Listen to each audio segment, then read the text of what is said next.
The 9 years of silence. The phone rang at 11:47 p.m. Mira Calloway was lying in a hospital bed, 4 in her arm, blood pressure machine beeping every 90 seconds, and a doctor standing at the foot of her bed saying words like placental abruption and we need to deliver tonight. She had 30 minutes to make a phone call that would change her family forever. She called her mother first. "Mom. Something's wrong with the baby. I'm at St. Vincent's. I need you to come. I need you to be here." There was a pause. Then her mother said the sentence Mira would replay in her head for the rest of her life. "Honey, your father has his cardiology appointment in the morning. We really can't drive down tonight. You'll be fine. Women have babies every day." Mira didn't even cry. Not yet. She just stared at the ceiling tile above her bed and said, very quietly, "Okay." She called her father next. He didn't even pick up. 3 hours later, alone, terrified, and 36 weeks pregnant, Mira Calloway gave birth to a daughter who wasn't breathing when she came out. And the people who refused to be in that room were the same 2 people she had been paying $4,200 a month for the last 9 years. But to understand how a daughter ends up alone in a delivery room while her parents sleep 40 minutes away, you have to go back. Not just to that night. You have to go back 9 years, to the day her father told her he was dying. Because that's where all of this really started. With a lie. Mira Calloway was 33 years old, and if you'd asked anyone who knew her, they would have told you she was the responsible one. She was a senior financial analyst at a logistics firm in Portland, Oregon. She had a corner desk, a calendar full of color-coded deadlines, and the kind of quiet competence that made people trust her with budgets worth millions of dollars. She was good with numbers. She was good with people. And she was, above all, good to her parents. 9 years earlier, when she was 24 and only 2 years into her first real job, her father Richard had called her crying. Actually crying, which she had never heard before in her life. Richard Calloway was not a man who cried. He was a man who fixed garage doors himself instead of calling someone, who thought therapy was for people who liked talking about themselves, who believed feelings were something other people had. So when he called her, voice breaking, and said, "Mira, I went to the doctor. It's my heart. They're saying I need ongoing treatment and I don't know how your mother and I are going to afford it," she didn't ask a single follow-up question. She just asked, "How much?" He told her $4,500 a month would cover his medication, his specialist visits, and what he called the procedures they don't tell you are coming. It sounded like a lot. It was a lot, almost a third of her take-home pay at the time. But this was her father. This was the man who taught her to ride a bike, who sat in the driveway for 4 hours the summer she was 7, not even saying anything, just making sure she felt brave enough to keep trying. So Mira said yes. She didn't ask for paperwork. She didn't ask to see a diagnosis. She didn't ask why her parents, who owned their home outright and had no other children to support, somehow couldn't make this work without her. She just set up an automatic transfer the 28th of every month, like clockwork, and she never missed a single payment for 9 years. That's almost $500,000, if you do the math. $4,500 a month, for 9 years, comes out to $486,000. Mira didn't think about it that way, though. She thought about it the way most people think about taking care of a parent, as a debt that could never really be repaid, no matter how much money changed hands. Her father had given her childhood. She was giving him whatever years he had left. Except here's the detail that should have caught her attention sooner, the detail she'd look back on later and feel like an idiot for missing. Richard Calloway never once asked her to come to an appointment with him. Not one. Not in 9 years. No specialist visit, no follow-up scan, no the doctor wants to talk to the family. When Mira offered, and she offered more than once, he always had a reason.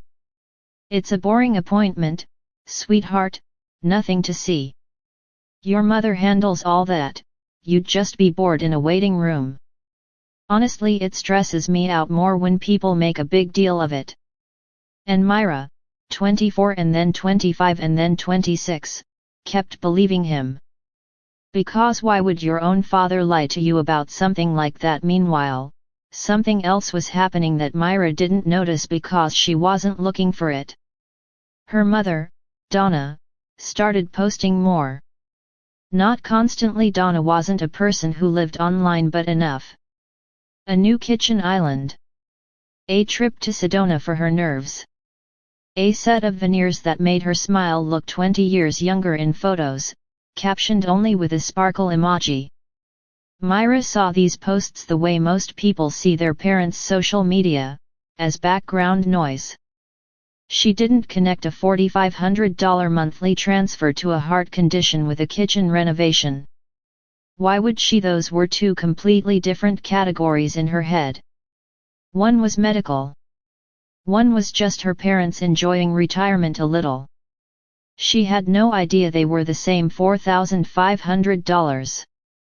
There's one more person you need to understand before we go further, because he matters more than anyone realizes yet. Walter Calloway. Richard's father. Mira's grandfather. When Mira was a teenager, Walter and Richard had a falling out so severe that Walter's name simply stopped being said in the house. Mira never got the full story, just fragments, something about Walter trying to control how Richard ran the family business they'd built together, a hardware supply company Walter had spent 30 years growing from a single storefront into a regional distributor. What Mira didn't know, what nobody bothered to tell her, was that the falling out happened because Walter discovered Richard had been quietly siphoning money out of the company for years to cover gambling debts. Walter wanted to get him help. Richard wanted to be left alone. Richard chose to cut his father off entirely rather than admit what he'd done, and he rewrote the story for everyone else. Walter was controlling, Walter was impossible, Walter didn't know how to let his son live his own life. Mira grew up believing her grandfather was a difficult, cold man who'd pushed her father away. She met him maybe 4 times in her entire childhood. He sent a card on her birthday every single year, without fail, for 33 years, and her parents always rolled their eyes when it arrived. Guilt money, her mother used to call the modest check tucked inside. He thinks $50 fixes anything. Mira never cashed those checks as a kid. Her mother told her not to. We don't need anything from him, Donna would say, in a tone that made it clear the conversation was over. So Walter Calloway existed at the edge of Mira's life like a closed door nobody explained. A name mentioned only to be dismissed. A man who, unbeknownst to her, had spent 9 years watching from a distance, sending small signals nobody let her receive, waiting for a moment that wouldn't come for a long, long time. That moment was closer than anyone in this story knew. While all of this sat quietly in the background, Mira built a good life. She met Daniel Calloway, no relation, a coincidence of last names that used to make them laugh, when she was 28. He worked as a structural engineering consultant for offshore drilling platforms, which meant long stretches away, 3 or 4 weeks at a time, followed by 10 days fully home, fully present, fully hers. It wasn't a conventional rhythm, but it worked for them. Daniel was steady in a way that balanced out how much Mira gave to everyone else. He was the one who, 2 years into their relationship, sat her down and gently asked, "Has it ever bothered you that your dad won't let you come to a single appointment?" Mira remembers being almost offended by the question. "He's a private person," she said. Okay, Daniel said. And he let it go, because he wasn't the kind of man who pushed. But Mira remembers that he didn't look convinced. She remembers filing that look away somewhere she didn't examine too closely. They married when she was 30. They bought a small house with a yellow front door in a quiet Portland neighborhood. And when Mira was 32, she got pregnant. She and Daniel had tried for a year and a half before it happened, which meant that by the time the second pink line showed up, they had cried about negative tests so many times that Mira almost didn't believe the positive one. She took 3 more tests that same morning, just to be sure. Then she sat on the bathroom floor and called Daniel, who was on a rig 40 miles off the coast of Louisiana, and she could hear in his voice that he was crying too, even through a connection that kept cutting in and out. The pregnancy was not easy. Mira had gestational hypertension starting in her second trimester, which her OB monitored closely. More appointments, more blood work, more blood pressure checks than a normal pregnancy. By 32 weeks, her doctor had flagged her as high risk and started talking about the possibility of early delivery if her numbers didn't stabilize. Mira told her parents all of this. Every appointment. Every update. Her mother's response was almost always some version of, "You worry too much, you'll be fine, I never had any of these problems with you." Her father, when he engaged at all, said things like, "Modern doctors love scaring people for money." Neither of them asked to come to an appointment. Neither of them asked if she needed help. Neither of them, even once, asked if she was scared. And Mira, because she had spent 9 years training herself not to expect anything from them except a need for her money, didn't really notice how strange that was. She had quietly, without realizing it, recalibrated what a parent was supposed to give her. She gave. They received. That was the shape of the relationship, and she'd stopped seeing the shape because she'd lived inside it for so long. Daniel noticed, though. 2 weeks before her due date, with him scheduled to be back on shore by the actual delivery date, he said something that Mira would think about constantly in the weeks that followed. "If something happens before I'm back, and your parents are the only people you can call, I want you to call Walter instead." Mira laughed, genuinely confused. "Grandpa Walter? Why would I call him? I don't even have his number." "I have it," Daniel said. "I got it a while ago. Just in case." "In case of what?" Daniel hesitated, the way people hesitate when they're about to say something they've thought carefully about and decided to say anyway. "In case your parents do what I think they're going to do one day." Mira didn't ask him to explain. She wishes now that she had. It was a Tuesday. Mira was 36 weeks pregnant, 11 days from her due date, and Daniel was still 9 days out from coming home. She'd had a normal day. A morning OB appointment, blood pressure slightly elevated but not alarming, the doctor said, "Let's keep an eye on it, nothing to panic about yet." She went into the office afterward. She left work around 6, picked up groceries, and was driving home on a road she'd driven 1,000 times before. She never saw the truck. A delivery driver ran a red light at the intersection 2 blocks from her house. T-boned her on the passenger side. Mira's car spun, hit the curb, and came to a stop against a street light pole. The airbags deployed. Her seat belt held. By every measure of physics and luck, she should have walked away with nothing but a bruise and a bad scare. But 36 weeks pregnant, even a low-speed impact can be catastrophic in a way that has nothing to do with broken bones and everything to do with what's happening inside. Mira remembers sitting in the wreck of her car, dazed, glass in her hair, hearing herself say out loud, to no one, "The baby. I need to check on the baby." She remembers a stranger, a woman walking her dog, banging on the window, asking if she was okay, already calling 911 before Mira could even answer. She remembers the ambulance ride less clearly. She remembers a paramedic's hand on her wrist, checking her pulse, his voice low and steady saying, "We're going to take good care of you, okay, just breathe with me." She remembers arriving at St. Vincent's and being moved faster than she expected onto a monitor, with the nurse's face doing the thing nurses' faces do when they're trying very hard not to look worried in front of a patient.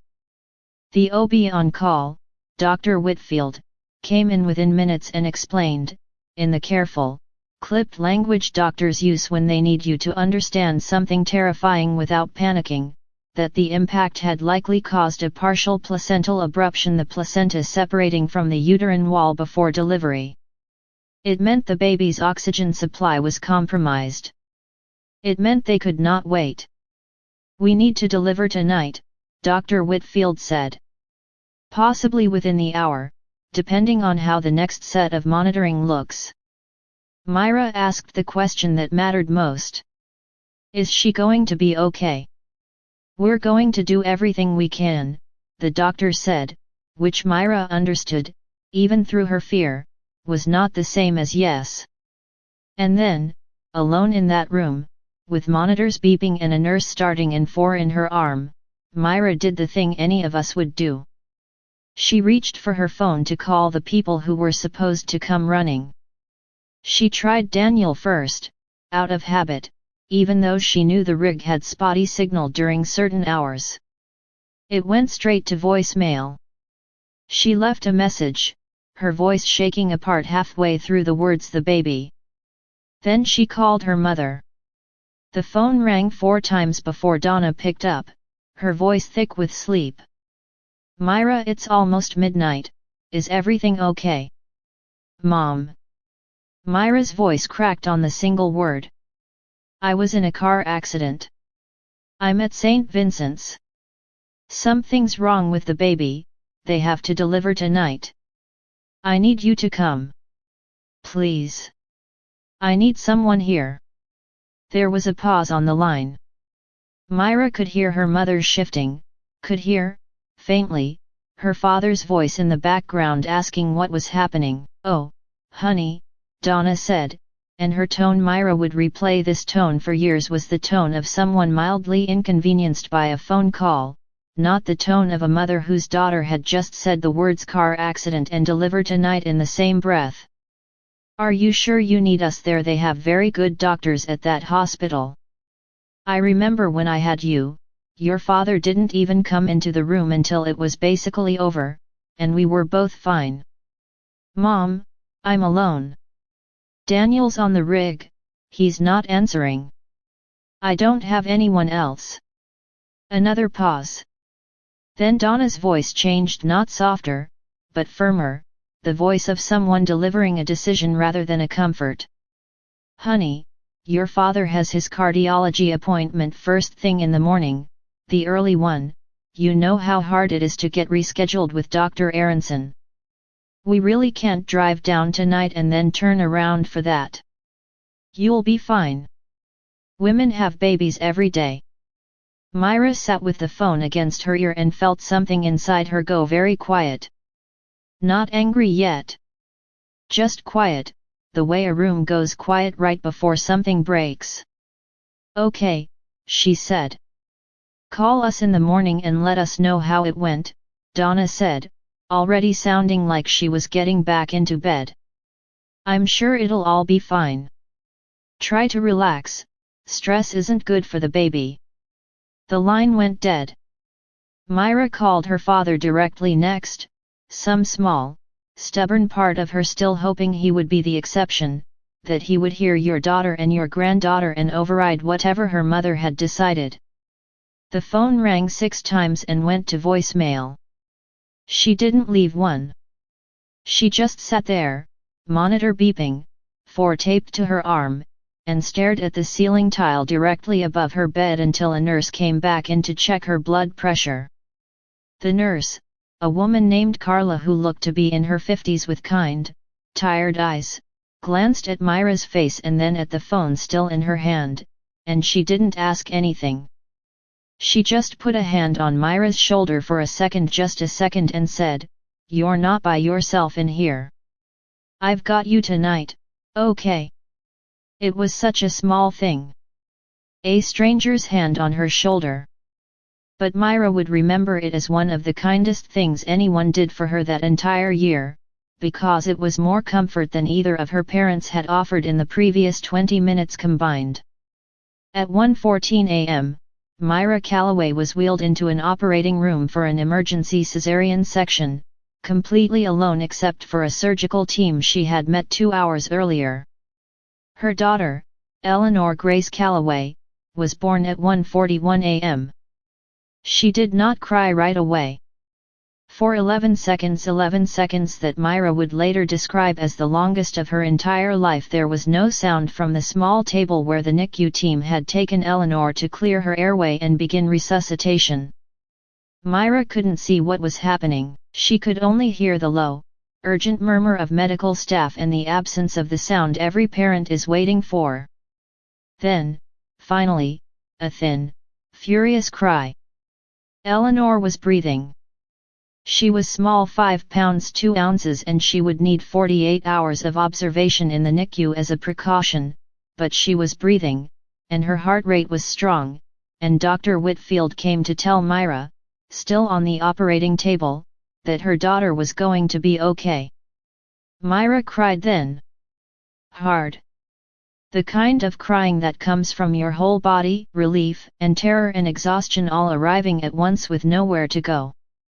And in that recovery room, at nearly 3 in the morning, holding nothing yet because Eleanor was still being monitored down the hall, Mira Calloway was completely, entirely alone.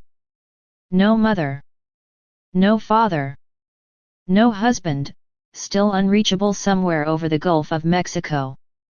Just a nurse named Carla, checking her vitals every hour, and a silence where her family was supposed to be. At 9:30 the next morning, Daniel finally got Mira's voicemail. The rig had pulled into range of a relay tower overnight, and the moment his phone connected, it lit up with 11 missed calls and a message that made his stomach drop before he'd even heard the words. He did something Mira didn't find out about until much later. Before he called her back, before he even called the hospital, he called Walter Calloway. "She's alone," Daniel said, the second Walter picked up. "Mira's alone at St. Vincent's, she had the baby last night, there was an accident, and her parents aren't there." There was a beat of silence on the line. And then Walter Calloway, 71 years old, who hadn't spoken to his son in 11 years and had met his great-granddaughter exactly 0 times, said 4 words. "I'm leaving now." Walter lived 3 hours away, in a small town outside Eugene where he'd quietly built a second career after the falling out with Richard, consulting for other family-owned distribution companies on succession planning, of all things, which was either deeply ironic or deeply intentional, depending on how you looked at it. He didn't stop for breakfast. He didn't stop for gas until he absolutely had to. He made the drive in 2 hours and 40 minutes. Mira, exhausted and aching and still processing the night before, was sitting up in her hospital bed when there was a knock at the door. She assumed it was a nurse. It wasn't. It was a tall, silver-haired man in a flannel jacket she didn't recognize at first and then did, in the way you recognize someone from photographs you've barely looked at, someone whose face is a slightly older, slightly softer version of your own father's face. "Grandpa Walter," she said, and her voice came out smaller than she meant it to. "I'm sorry it took me this long to get here," he said. He was holding a small bouquet of grocery store flowers, the kind you grab in a hurry when you don't have time to find something nicer, and he looked, for a moment, like he didn't know what to do with his hands. "Daniel called me. I should have been the one to call you years ago." "I'm sorry, Mira." Mira didn't know what to say. 9 years of being told this man was difficult, controlling, somebody to be managed and minimized, and here he was, 3 hours later, having driven through essentially the entire morning, standing in her hospital room while her own parents were 40 minutes away, pretending their daughter having a medical emergency was equivalent to a dentist appointment they didn't feel like rescheduling. "How did you know to come?" she asked. Walter pulled a chair close to her bed, "The way you do when you're settling in for a conversation you know is going to take a while. Daniel's been keeping in touch with me for about 2 years now." Quietly. "I think he wanted someone who actually knew the truth to be in your corner, just in case." "The truth about what?" And this is the moment, sitting in a hospital chair, holding her newborn daughter who was finally cleared to leave the NICU and be brought to her, exhausted in a way that went deeper than her body, that Mira Calloway learned the truth her family had spent 9 years burying. "Your father doesn't have a heart condition," Walter said. He said it gently, but he said it directly, no hedging, because he'd clearly decided somewhere on that 3-hour drive that gentleness and clarity weren't mutually exclusive, and that Mira deserved both. Mira actually laughed a short, disbelieving sound. "What do you mean he doesn't have a heart condition? He's been getting treatment for 9 years. I've been paying for it for 9 years. "I know," Walter said. "I've known for about 6 of those years. I should have told you sooner. That's on me, and I'll carry that." He explained it carefully, piece by piece, the way you'd explain something complicated to someone who needed time to absorb each part before adding the next. Years ago, before the falling out, Walter had discovered that Richard was quietly pulling money out of the family hardware distribution business, not huge amounts at first, but enough, and increasing, to cover what turned out to be a serious and long-hidden gambling habit, mostly online sports betting that had spiraled over a few bad years. Walter confronted him. He offered to help him get into a treatment program, offered to restructure the business finances so Richard could step back without anyone outside the family knowing. Richard refused all of it. He told his father it was none of his business, that he was a grown man, that Walter needed to back off and let him run his own life. When Walter pushed, because that's what you do for someone you love who's drowning, you push, Richard cut him off completely. Told Mira and everyone else that his father was controlling and impossible. The story stuck, because Walter, heartbroken and unwilling to drag his granddaughter into an ugly financial scandal involving her own father, never corrected it. He sent birthday cards instead. He waited. About 6 years ago, Walter continued, I ran into an old colleague who still did some bookkeeping for a property management company on the coast. He mentioned, just in passing, that your parents owned a second home out near Lincoln City. Vacation property. Nice one, apparently, right on the water. Mira felt something cold settle into her chest. They don't have a second home. They live in the same house they've had since I was a kid. They're not. She stopped herself before finishing a sentence she suddenly wasn't sure was true anymore. They bought it about 7 years ago, Walter said. Cash, from what I was told. I started paying closer attention after that. I'm not proud of how I found some of this out, Mira, but I needed to know what was happening to my family, even from the outside. What Walter had pieced together, and what would be confirmed in ugly, granular detail over the following weeks, was this: Richard's heart condition was invented within months of his gambling debts reaching a crisis point, debts he'd quietly resolved using a combination of refinancing the family home and, yes, the very first installments of his daughter's monthly support. Once the debts were cleared, the story didn't stop. It became the engine for something else entirely. The $4,500 a month became, in practice, household income. It paid for Donna's cosmetic procedures, including 2 rounds of work Mira had definitely noticed in photos and never once connected to her own bank transfers. It paid the property taxes and maintenance on a coastal vacation home Mira had never been invited to, never even known existed. It funded a lifestyle that Mira, working full-time and raising every dollar of her own household budget with intention and care, would never have approved of if she'd known what it actually was. There was no cardiologist named Dr. Aronson, Walter had checked. No physician with that name was on staff at any hospital system in their region. He has his cardiology appointment, Mira repeated, quietly, almost to herself, remembering the exact words her mother had used hours earlier to explain why no one could come to the hospital.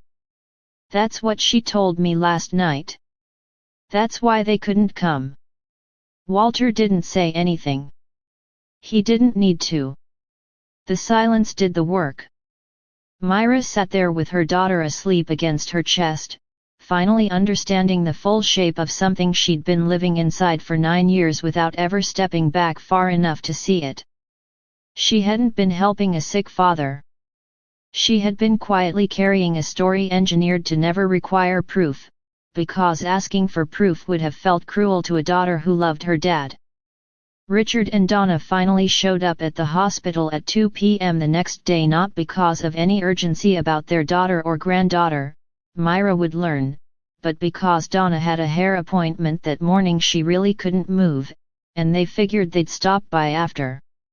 They walked in mid-conversation about traffic, and stopped short in the doorway when they saw Walter sitting beside Mira's bed. "What is he doing here?" Richard said. "Not hello. Not how's the baby. Not even a glance at his sleeping granddaughter. Just suspicion, immediate and sharp, aimed at his own father." "Daniel called me," Walter said evenly. "Someone needed to be here for Mira last night. It clearly wasn't going to be you." "This is a family matter," Richard said. "You lost the right to weigh in on family matters a long time ago." "Funny," Walter said, "I was under the impression family matters meant showing up when your daughter is alone in a delivery room. But maybe I've had outdated information for 9 years.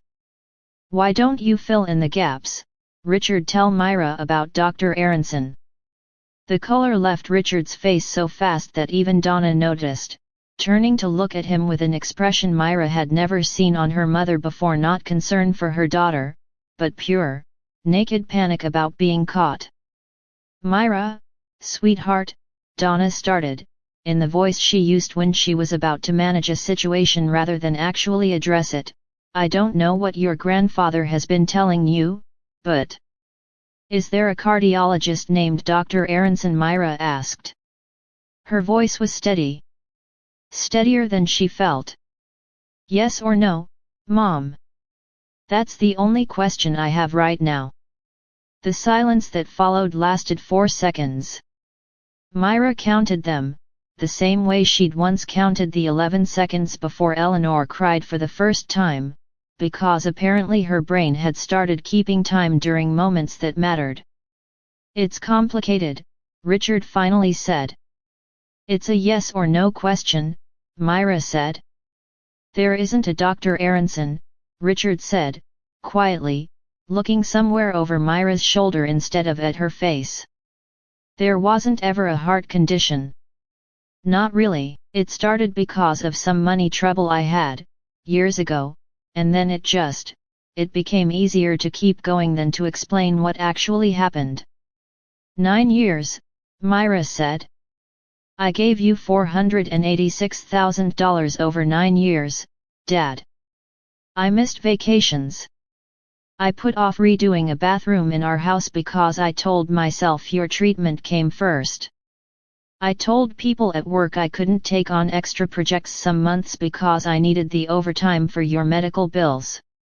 I have been telling people for 9 years that my father has a heart condition.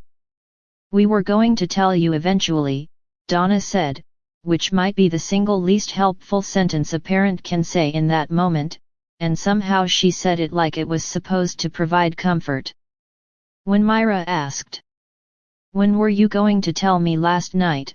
when I called you from a hospital bed and you told me you couldn't come because of a cardiology appointment that doesn't exist, was that going to be the moment?" Neither of them answered. Walter spoke instead, his voice low and even. "Richard, I gave you every chance to fix this quietly, years ago. I offered to help without anyone outside this room ever knowing what happened. You chose to keep going instead.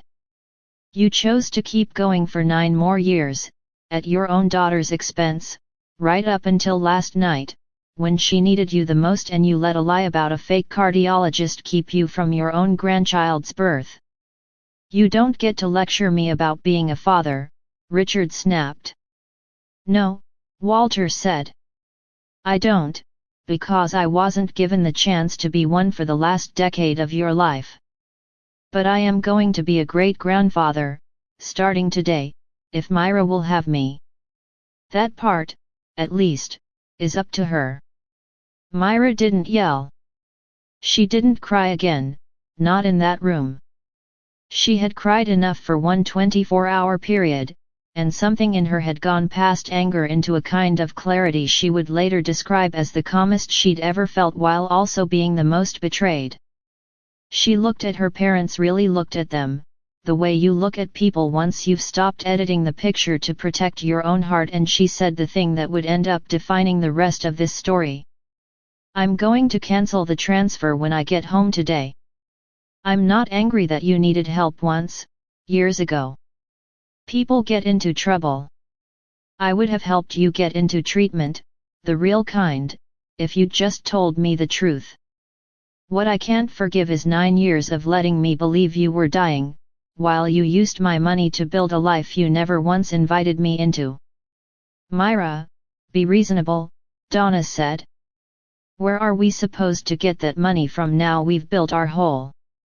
"That's not my problem anymore," Mira said. "It actually never should have been, but that's on me for not asking harder questions. It's not going to be my problem going forward." She turned to her father. "I'd like to actually help you, Dad. The real way. If you want to deal with whatever this gambling thing turned into, I'll help you find a program. But that help looks like honesty, not an invoice with no name on it." Richard didn't say anything. He looked, for the first time in Mira's memory, genuinely small, not the towering, unshakable figure he'd performed for 33 years, but a man finally facing the bill for a lie he'd let run for almost a decade. They left about 20 minutes later. Donna tried, on the way out, to hold Eleanor just for a minute, and Mira, gently but without hesitation, said no. "Not today. Maybe one day, when there's actually trust here to build something on.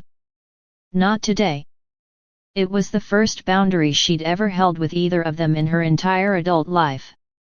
It would not be the last. Daniel made it home 4 days later, the moment the rig schedule allowed, and walked into a hospital room to find his wife, his daughter, and his wife's grandfather, who he'd spoken to on the phone a dozen times over 2 years but never actually met, all sitting together like they'd known each other for years instead of days. "You called him," Mira said, not as an accusation, just as a fact she needed to say out loud. "2 years ago. You knew this might happen and you quietly built a backup plan without ever telling me." "I didn't know exactly what would happen," Daniel said. "I just knew the math never added up.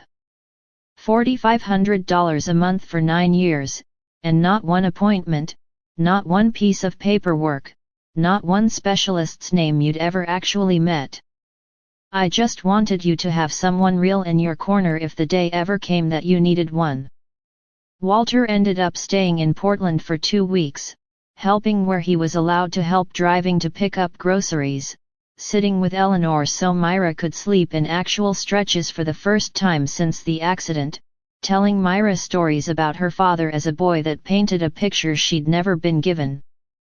"I'm not telling you this to excuse him," Walter said one evening, rocking Eleanor in the second-hand glider Daniel had picked up the week before. I'm telling you because I think somewhere underneath 9 years of lying to you, there's still a person who's scared and ashamed and doesn't know how to ask for real help. That doesn't make what he did to you okay. It just might make it make sense. Mira didn't reconcile with her parents in any dramatic way. Richard eventually entered an outpatient program for the gambling, paid for with money from selling the coastal property. Donna sent a long text message about a month later that was somewhere between an apology and a justification, and Mira read it once, didn't respond for several days, and eventually sent back a short, kind, firm message that said she needed time. What Mira gained, in the wreckage of what she lost, was something she hadn't expected. A grandfather who showed up at every single one of Eleanor's first-year milestones, a husband who had quietly protected her for 2 years without ever once making her feel managed or doubted. And a new, harder-won understanding of her own worth not measured in a monthly transfer, but in who actually shows up when the lights go out and the monitors start beeping and you are utterly, completely alone. Eleanor Grace Calloway turned 1 year old last month. There's a photo from her birthday party. Mira, Daniel, and Walter, all 3 of them laughing at something just out of frame, Eleanor's hand wrapped around her great-grandfather's finger. Richard and Donna weren't there. Maybe one day they will be. Mira hasn't closed that door completely. But for the first time in 9 years, it's a door she gets to decide whether to open, not one that gets forced by guilt, or grief, or a lie about a man named Dr. Aronson who never existed at all. If you've ever quietly carried more for your family than they were ever willing to carry for you, ask yourself the question Mira finally asked herself in that hospital room. Who actually shows up, not who says the right things when it's convenient? Who shows up when it costs them something, because that's the only answer that's ever really told the truth.